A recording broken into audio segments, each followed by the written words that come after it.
markaan fiidiyowgiisa iyo xaaladiisa iyo baahidiisa iyo xanuunkiisa aan soo gudbinay ismaana lahayn wali maanta meeshii buu taagnaanayaa ismaana lahayn wali waa lagu fiirsanayaa ismaana lahayn haddii la ku roon yahay in badan intii fiidiyowgiisa aragto bay ka gudbisaa waxaan islahayn garab baa la siin doonaa garab buu heli doonaa walaalo Soomaaliyeed buu heli doonaa dad haddii la kuro unuxu heli doonaa caafimaad buu heli doonaa dad meeshaas laga qaadi doonaa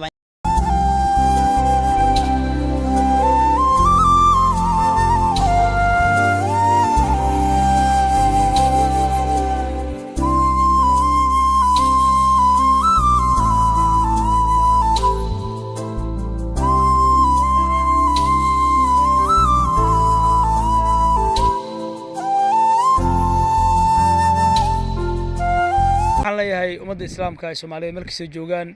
meeshaan meel dhaanta adraabsaqa loo raadiyo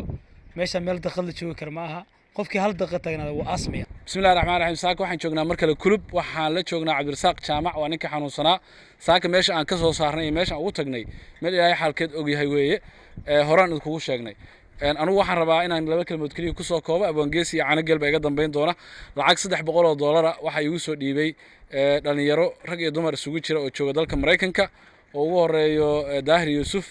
$300 waxaan rabaa wiilka gacanta ku haya horta inaan ku wareejiyo $300 waa lacag ii soo dhiibay oo ninka xanuunsan loogu talagalay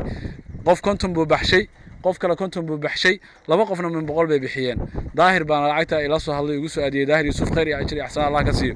boqolka kale to lacagtii dadka abaaraha aan siinaynay ayaan ugu daraynaa maadaama baahida meeshan taal ay tahay mid weyn sadaqada meesha ugu haboonayn ay tahay lacagtii kale oo noo soo wakiishay ayaan boqolkan kale ugu darnay sida darteed $400 baan ku wareejin runtii waa sida la idin sheegay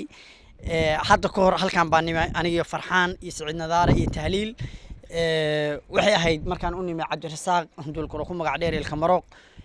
waxaan islahayn markaan fiidiyowgiisa iyo xaaladiisa iyo baahidiisa iyo xanuunkiisa aan soo gudbinay ismaana lahayn wali maanta meeshii buu taagnaanayaa ismaana lahayn wali waa lagu fiirsanayaa ismaana lahayn haddii la ku roon yahay in badan intii fiidiyowgiisa aragto bay ka gudbisaa waxaan islahayn garab baa la siin doonaa garab buu heli doonaa walaalo Soomaaliyeed buu heli doonaa dad haddii la kuro unuxu heli doonaa caafimaad buu heli doonaa dad meeshaas laga qaadi doonaa baan islahayn laakiin in yar baa u damqatay oo aan badnayn wax yar handul kuro boqolaal yar handul kuro yahay wax aan $1 dhamayn baa la soo gaarsiiyay gabar kalena handul kuro iyaduna dawi soo gaarsiisay intii wax soo gaarsiisay oo ninka wax u garatay oo dawo soo gaarsiisay oo lacag soo gaarsiisay ilaahay ajar iyo xasanaad ha ka siiyo kuwa hadda ugu dambeeya ilaahay khayr badan ha ka siiyo ayaynu leenahay walaalayaal waxaynu idin leenahay mar raba hadalka inaan ku dheeraado muhiimadu waxay tahay ninka meesha ku jira waad u jeedaan waa waxa indhihiisna ku aragteen isaga xaaladiisana oo joogtaa sidoo uu yahay ma hadli karo maanta duu wax idin ka codsan lahaa nin hadli kara maahan